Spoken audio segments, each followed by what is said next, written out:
వారణాసి భారతదేశపు అతి ప్రాచీన నగరాలలో ఒకటి.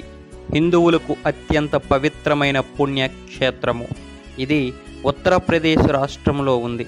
ఇక్కడ ప్రవహించే గంగా నదిలో స్నానం ఆచరిస్తే సర్వ పాపాలు నశించి పునర్జన్మ నుంచి విముక్తులవుతారని హిందువుల నమ్మకం.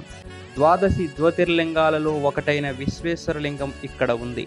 గంగా నది, హిందూ మతము, హిందుస్థానీ సంగీతము, పట్టు వస్త్రాల నేత, హిందీ సంస్కృత పండితుల పీఠం ఇవి వారణాసి నగరపు సంస్కృతి చిహ్నాలుగా ప్రముఖంగా స్ఫురణకు వస్తాయి.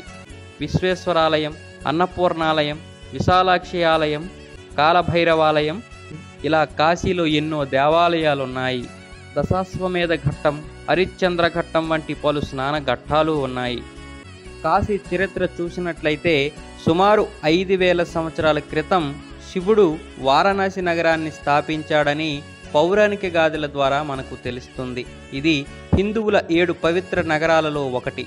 అష్టాదశ శక్తి పీఠాలలో కాశీ కూడా ఒకటి.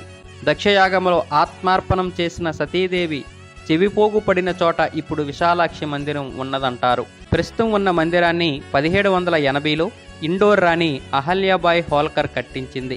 ఇందులో లింగాకారంగా కొలువై ఉన్న దేవుడు విశ్వేశ్వరుడు, విశ్వనాథుడు పేర్లతో పూజలు అందుకుంటున్నాడు.